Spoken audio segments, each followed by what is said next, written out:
This episode of the Dungeon Cast is brought to you by Talking Naruto. Hey Naruto fans, there's a new podcast out there for you to check out. The Talking Naruto Podcast. Comedians Benel Jermosin and Lawson Leong rewatch every episode of Naruto from beginning to end, recounting the big story points as well as little things you may have forgotten. If you like Naruto, dumb jokes, and weird tangents, this podcast is for you. Find us on iTunes or podcast.com. The Talking Naruto Podcast will be the Hokage someday. Believe it. Hey everybody, welcome to the Dungeon Cast. I'm Brian. And I'm Will. This is the podcast where we talk about everything Dungeons & Dragons, from disciplined disciples to dangerous doors, and today we're talking about dryads and treants.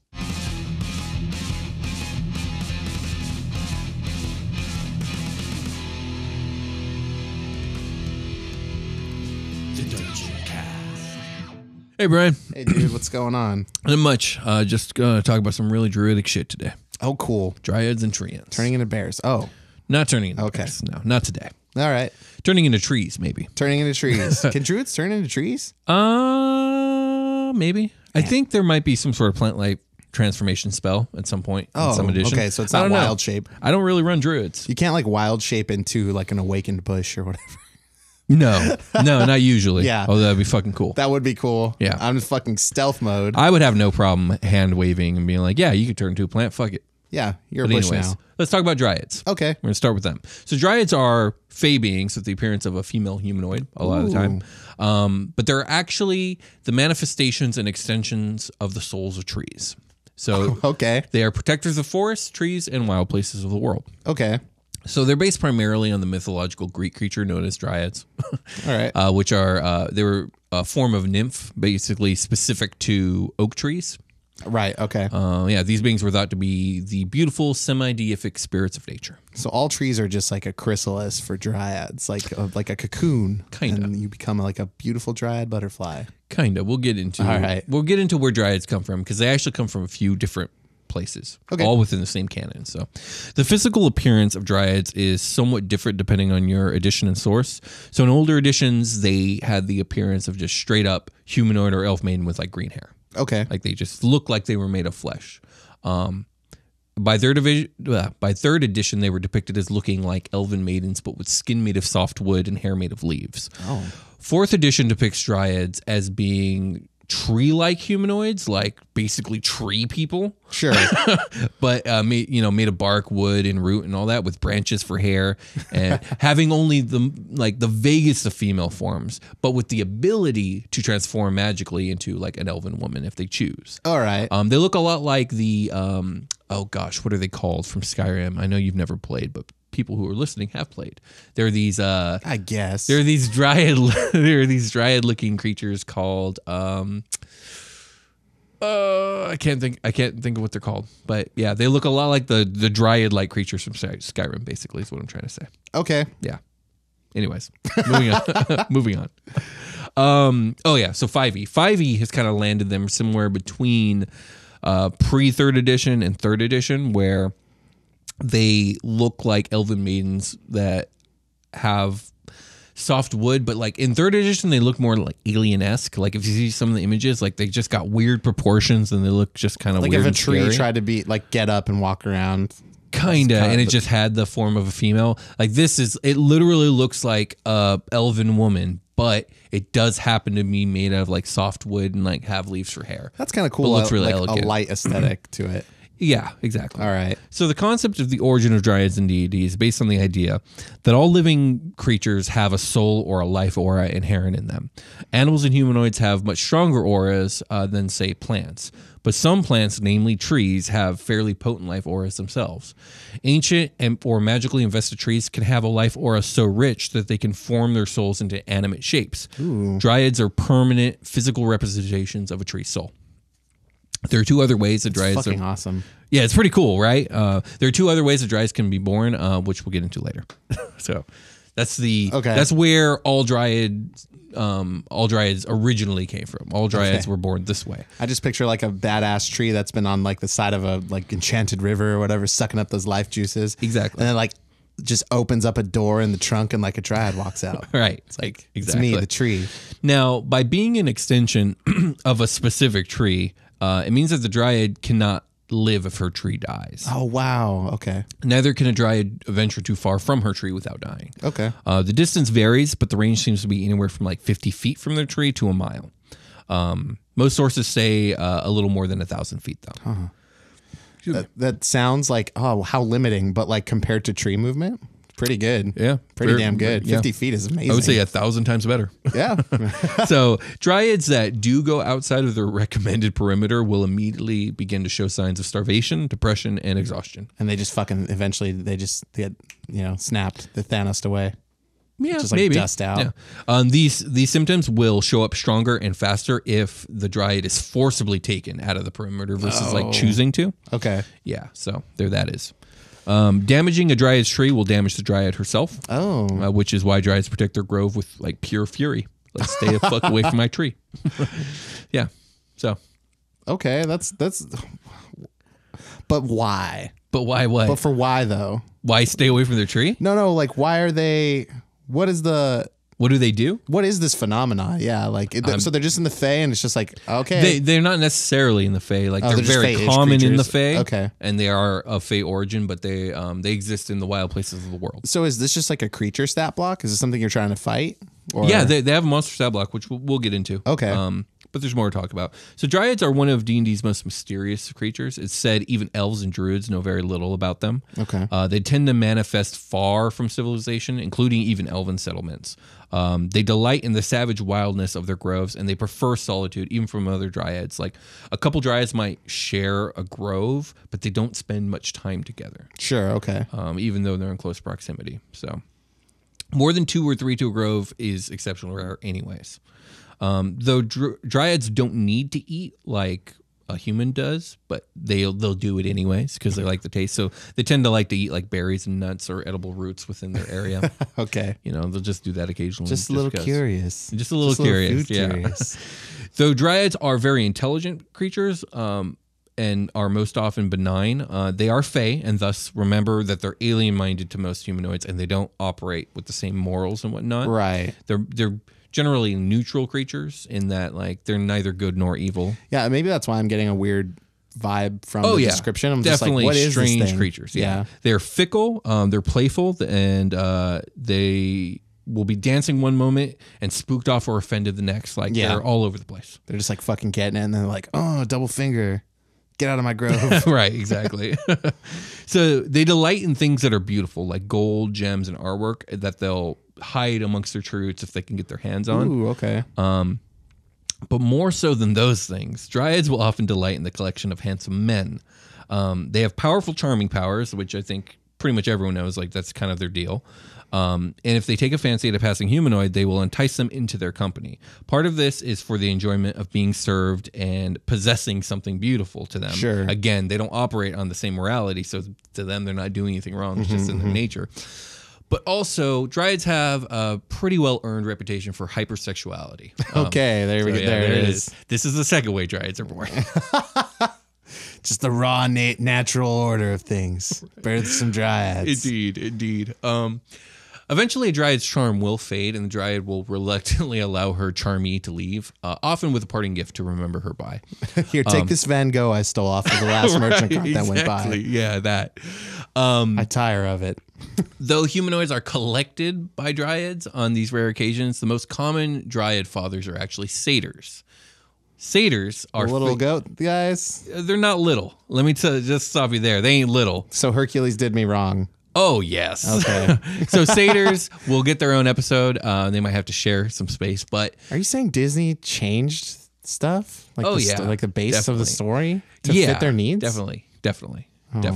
So satyrs, they are humanoid goat men who have also a huge reputation for hypersexuality. Yeah. They venture in like musical dancing bands throughout the Feywilds, just kind of partying it up. Yep. They're dropping E and they're like, hey, girl, want to listen to me play my pan flute?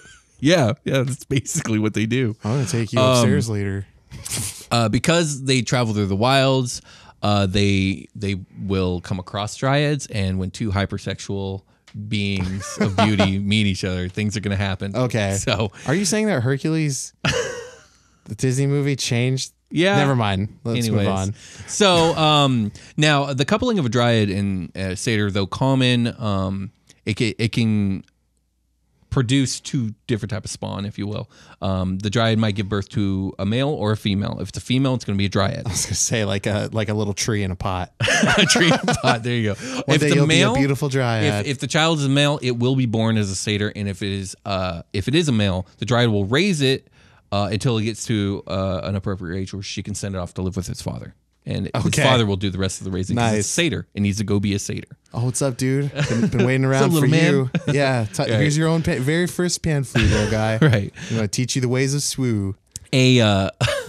A female child of a dryad will stay with the mother for about 12 years, and its soul will be attached to the mother's tree. When the dryad comes of age, it will eventually venture out on its own and attach to another tree of their origin, of their own. They're like crabs.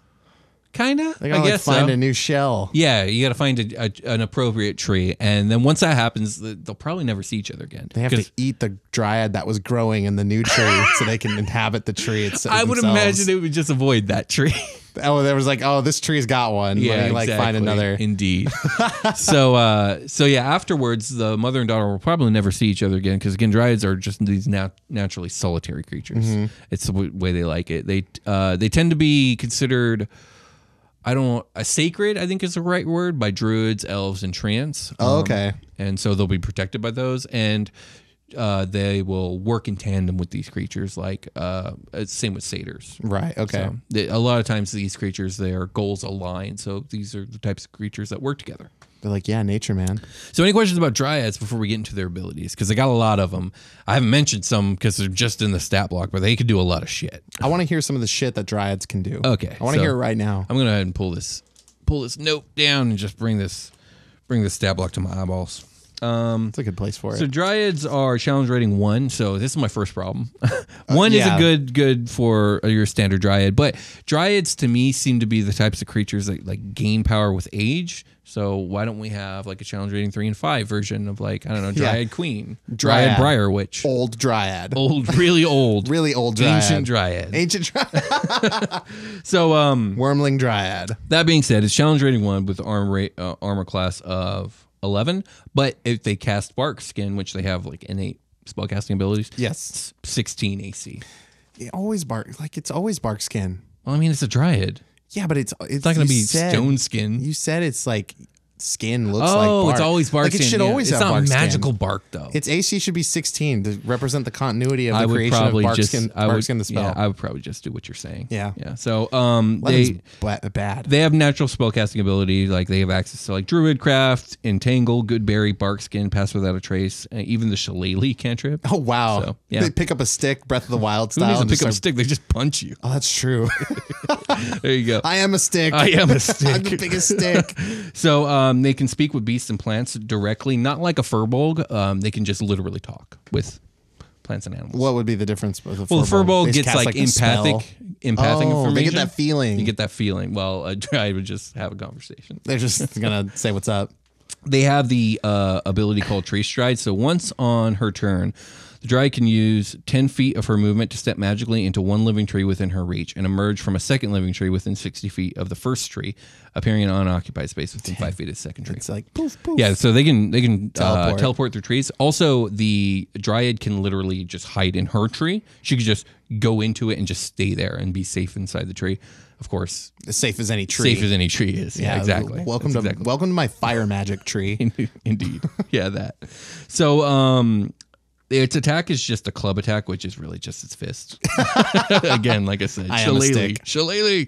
And then, of course, it has its natural Fey Charm ability. So the dryad targets one humanoid or beast that she can see within 30 feet of her. If the target can see the dryad, it must succeed on a DC 14 wisdom saving throw or be magically charmed. The charmed creature regards the dryad as a trusted friend to be heeded and protected. Although the target isn't under the dryad's control, it takes the dryad's requests and actions in the most favorable way that it can. Nice. Each time the dryad or its allies do anything harmful to the target, it can repeat the saving throw, ending the effect on itself on a success. Otherwise, the effect lasts 24 hours. And this is why dryads can hold their victims for so long. Yeah. Because as long as they don't try and harm their victim, they can't save against it. Right. It's what's done is done. just You're like- mine for 24 hours. Yeah. It's like, oh, it's 12 o'clock is coming up. Time to charm you. Now it says here the dryad can have no more than one humanoid and up to 3 beasts charmed at one time. That doesn't really follow the lore because I was reading some lore where dryads were literally collecting dudes. So Well, that was an ancient dryad, Will. I guess so, which we don't have a stat block for. So there that is. Yeah. All dryads AC are 16. All tree-based monsters have 16 AC. Right. So do you have any questions about dryads? No. Okay. Well, with that being said, let's take a short rest. All right.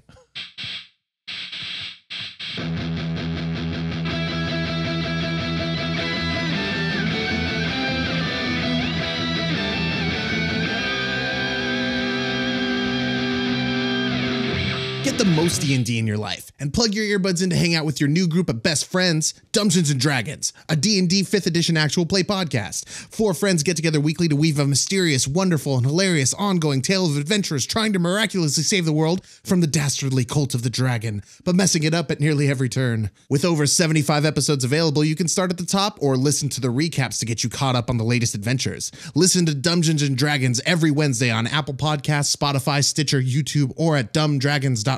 Hey, everybody. Welcome to the part of the episode we're not talking about the last thing we're talking about. We're talking about something new, and it's about spreading the love. Don't be weird, Will. Okay. The dungeon love. Spread it like peanut butter on your sandwiches across everybody you know.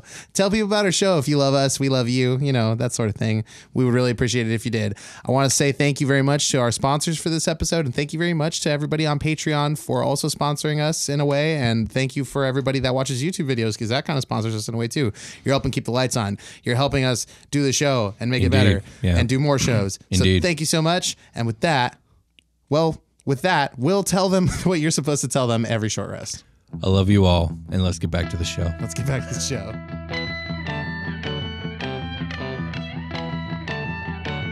And we're back. We've returned. And it's time to talk about another tree folk of some sort. More trees. More trees. More. Indeed. So treants are sentient, awakened trees with some humanoid characteristics. Typically a face of some sort in its trunk, 2 mighty legs, and 2 branches serving as arms or hands, or both. Due to the fact that only ancient trees awaken into treants, treants are typically fucking enormous. Like anywhere from huge to gargantuan size. Okay. So they're about as big as a fucking tree, which is big. I mean, there's a stat block for the awakened tree, but that's like totally different from a tree. Completely, utterly different, yeah. They are obviously directly based on Tolkien's Ents. Oh, yeah, okay. In fact, in the original Monster Manual, they were listed as Ents, but were renamed as treants moving forward, likely for copyright reasons. Okay. Is my guess. Like, I didn't look into it, but that seems like the obvious reason. What is an ent? Something that Tolkien made up. Oh. They're No, wait. Well, why would it be copyright, though? What's because it would be copyrighted under the Tolkien estate. Oh, you mean in D&D it was switched? Yeah, in D&D, the original Monster Manual. Tolkien. Exactly. Okay, yeah. you got it. Yep. All right. So no one knows how or why treants come into being. They simply do. Not all trees have the potential to become treants, but the ones that do live through a long meditative cycle of seasons as a simple tree. See, centuries pass without the treant realizing its own potential, but eventually, in deep forest steeped in magic, these trees will suddenly awaken. Well, I say suddenly. There's actually some signs that show it's happening, but Okay. to the tree, it's pretty fucking sudden. Yeah, like over the course of a year, they're like, oh, fuck, I'm walking. Yeah, basically. Oh, shit. I like that. That's fucking hilarious. Druids can sense very early on if a tree has this spark of potential. Okay. But as time goes on, it actually will become obvious even to the ignorant passerby as like a face-like feature will develop in the bark of the trunk. Yeah, it's fucking throwing apples at them. Yeah, sure. A division will grow near its lower trunk to form legs, and the long branches up here will start to bend slowly downward into like arm-looking things. Okay. And when the treant is ready, it will pull its legs free from the earth and walk upon its woodland home. And it'll just, like, the first time that happens, it'll just be fucking shocked about it. I guess so, The whole yeah. time. All the other treants will be like, yeah, man. Yeah, we thing. were all there one day too. Yeah. So treants are shepherds and guardians of the forests of the world. Unlike dryads, who simply protect their groves from physical threats of civilization and such, treants are actually proactive and mighty gardeners of the forest. Cool. They spend their lives tending the trees, which they go as far as like mending broken limbs of trees. Oh, wow. Digging out the rot and the roughage from the forest, and like even like doing controlled burns and stuff like that. Like they maintain their fucking forests and they're really good at it. So, yeah. Oh, wow. So furthermore, if a tree lives long enough, it will actually eventually turn back into a tree. What? Yeah, at the end of its life. Oh, like it's like a time to die and it Yes. just becomes a tree again? Basically, where it will spend the rest of its life as a fucking tree. Oh, and that's one of those old fucked up trees that you see that has like the weird like bulgy middles and stuff and like no leaves ever. Right. That's a post-tree ant. Indeed. So, so back on like their tending of their forest, it's actually pretty obvious when there's a tree ant around because the forest will be incredibly well maintained. It'll be like, this ain't natural. It's like park rangers? Rangers? No. Too Tree good. ants. Tree ants. Too good. Yeah. So tree ants are generally peaceful by nature, but they do staunchly, even violently, kind of stand against the concept of civilization. Yeah, because it's against civilization involves like deforestation and harvesting Right. resources from Exactly. places like the forest. Yeah, Makes sense. They would prefer a pure, excuse me.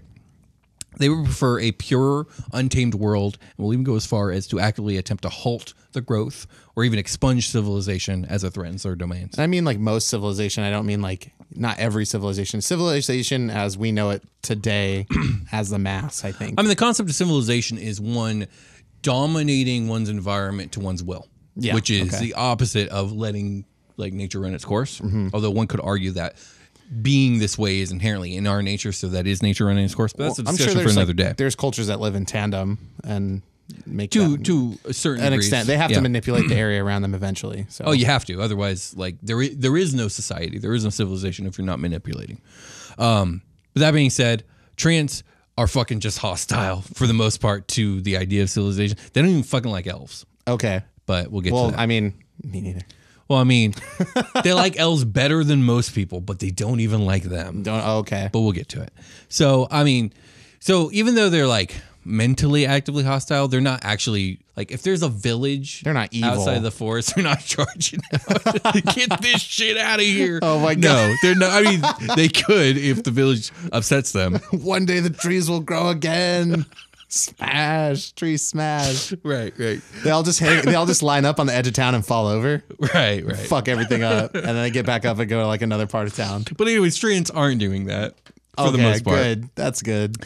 In fact, even if like a woodcutter comes into a tree ants forest and like does their work but avoids cutting down like living healthy trees, the tree ant will probably just let them be. Okay. Fuck it. It's like thanks for the help. Almost. Yeah, I was gonna get to that eventually, so you're all right. They're like, I want you out. But so watch your step. Snap. Take this log and leave. Right, basically. But yeah, like I said, even elves aren't an exception to this distaste of civilization. Tree ants will tolerate elven kingdoms when they're within their forests, but only due to the special precautions that elves kind of take that humans just never would. Right. Or dwarves never would. And though the tree ant would not go as far as like actually being friends or trusting elves, at least they can trust the fact that elves will remember the deals that they make with the tree ants because they Okay. live so long. Nice. Like humans, on the other hand, like within a generation or two, will completely forget whatever deal was made and completely go back on it. And to like 2 generations to a tree ant is a blink of an eye. So it's really fucking annoying. true. They really don't like humans, Yeah. and I don't blame them. But anyways, basically, the closer the philosophy of a creature that matches the tree ant's philosophy, the more likely a symbiotic relationship can form. So druids, dryads, most fey creatures, elves, gnomes, etc. Yeah. Triads are among the Prime's most ancient beings. They live so long that they make both dragons and elves look positively human. We're looking 10 to 20,000 years. Damn, son. And then again, they turn into a fucking tree. And then I'm just a tree again. And they're then, still alive, technically. Oh, can you just like cycle through it back and forth? You know, I thought about that, but there was no lore that said it, but I could see that happening. Okay. Sure. Magic springs, magic rivers running along the sides. Yeah, anything is possible. Magic. Indeed. This is your setting. So because tree ants' lives are so long, they can often have trouble remembering all that they've seen and heard in their lives. I mean, 10,000 years is a long fucking they're time. not And they're aboleths. not aboleths. Yeah. Yeah. So to mitigate this, tree ants are famous for transcribing important memories or information in mnemonic songs. Okay. So most tree ants will know thousands of such songs that they will sing to remember. Okay. So that'd be kind of a cool thing. It's like, oh, we need this information, but no one remembers. But, you know, old Treant Bob has a sing song about that Yeah, one. exactly. Like he probably knows the song, so go see him, and then like the players go, and then like if you're a musically inclined dungeon master, maybe you crafted a song on guitar and you can sing something. Or the bongos. That'd be cool. Like it'd be cool if you did something like that because you have a nice voice and like you could play. So thank you. you're welcome. It's just true. So yeah, That's the rings inside of trees are actually just songs, like a record player. It's like this is how many years a tree lives. Look at all the rings. It's like those are all so many goddamn songs. It's the longest fucking album. This is the oldest. The iPod was based off of this tree. Anyways. These are gigs and gigs worth of songs. Treants are also known for the magical potions that they brew. And they brew these potions from their own tree sap and other like assorted materials they find in the forest. I'm sorry. See, I saw it like fucking wringing out its like armpit to get the juice it needs for the fucking I can see that happening. Yeah, absolutely. Now Gross. these potions are simply like food that sustains a treant, but like they're so invested with like life force because the treant itself is like this has this incredibly powerful like life aura that if it's ingested by a humanoid, it can grant them like all kinds of magical abilities, temporary like increased strength, healing. It's even said that like some people that drink from some of these draughts like will just have artificially extended lifespans. Oh, that's cool. Like a human that lives like 150 years. Like if you fucking make friends with like treants somehow, then they're like willing to hook it up. Right. Exactly. That's cool. Yeah, exactly. You get to see one like squeeze itself to like make sap come out from its bark. It like scrapes a jar up its chest. Yeah, there you go. Gross. So treants often live alone, but they do welcome each other's company. So they're not antisocial. Okay. And they sometimes do live in large groups. Treants, They powwow. yeah, sure. Yeah. Yeah. Like they'll have like potion brewing parties and stuff. Yeah, totally. Yeah, absolutely. You've ever heard of Treant Fight Club? No, I haven't. That's because one of the first. terrifying. That's because the first and second rule. Well, don't worry about it. Okay, I won't. Okay. So treants not only treants may mostly live alone, but they themselves are like these literal walking ecosystems. So like they have to worry about a lot of things that like normal trees have to worry about, like rot and like bug infections and fungal infections. So what they do Those tree is, beetles are no joke. yeah, what treants will do is they'll encourage like grubs to live inside them and eat out all the wood rot and fungi, and they'll encourage like certain bird species or bat species to live amongst their branches to like keep bark beetles away. Oh wow. And they'll like surround their legs and their roots with like poisonous mushrooms to like, keep like wood eating like beavers and woodchucks and whatnot away. So like there's these walking ecosystems just walking around. They're like calling birds in, like, "Hey guys, I need you to shit over here. Like, we need some good manure for this ground." They have the magical ability to directly communicate with all plants and animals, like dryads, probably even better than dryads. They can attune themselves with surrounding trees, and they're able to see and hear all within their domain as well. So, like, if you're in a forest that has a treant, be careful what you fucking say, because they can probably hear you. They probably know you're there. I wonder if like they're not fans of like woodpeckers or like beavers. Yeah, they're probably not fans of them getting all up on them and their trees too much, but I mean, they also understand that they are part of nature. So all that stuff. So like beavers doing their thing by the river, it's fine. Right, exactly. I mean, beavers are nocturnal.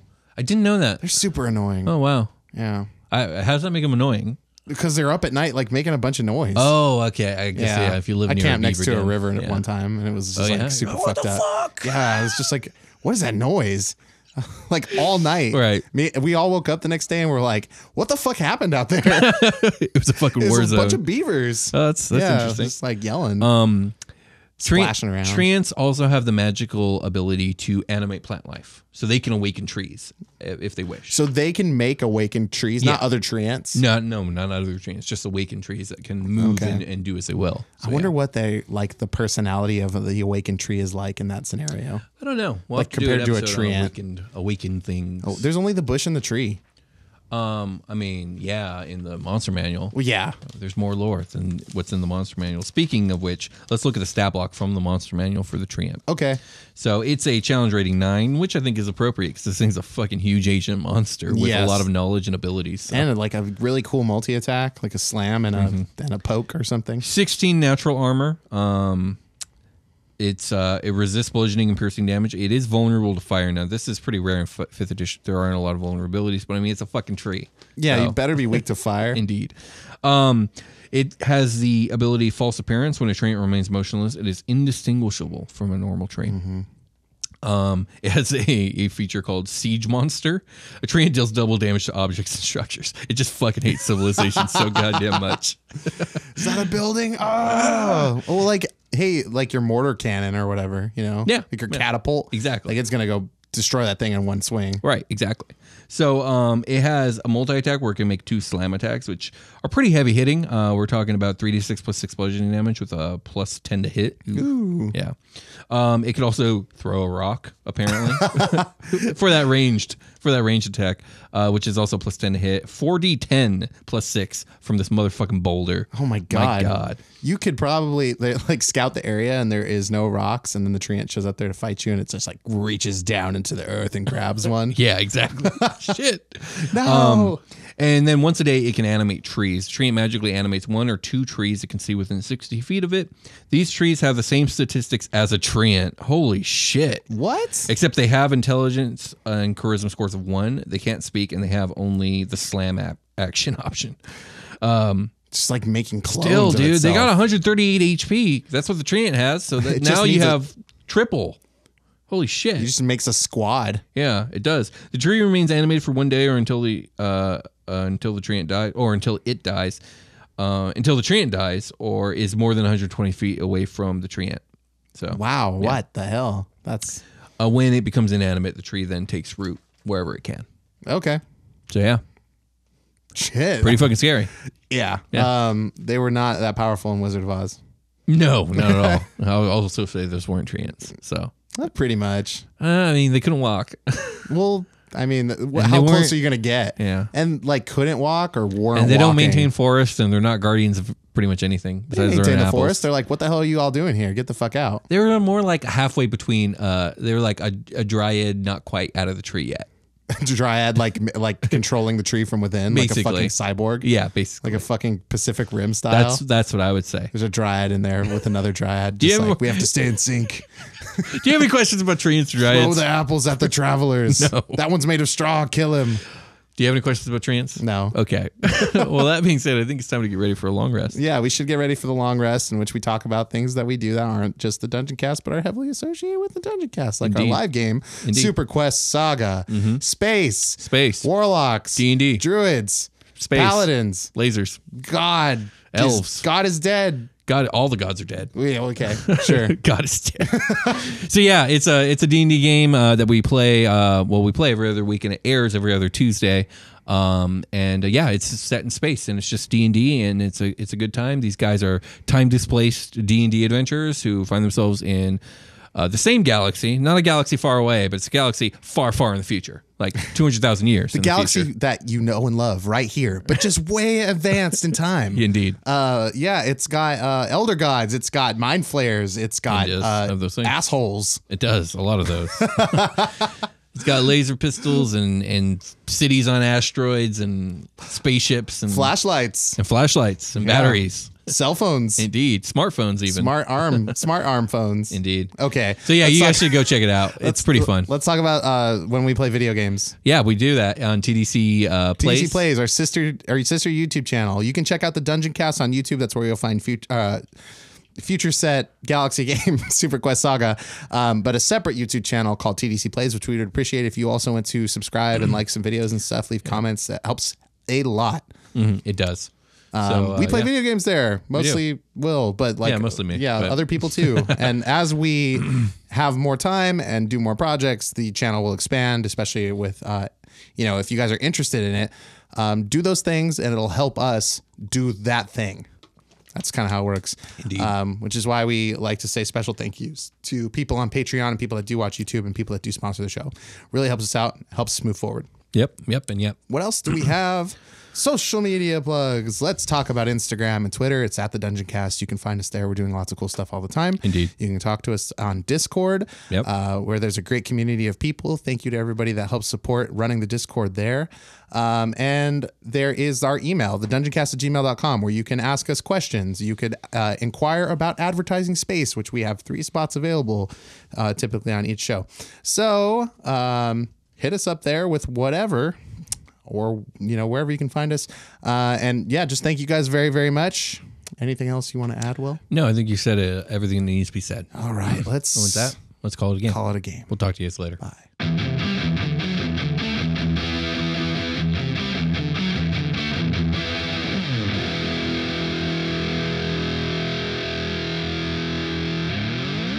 The Dungeon Cast.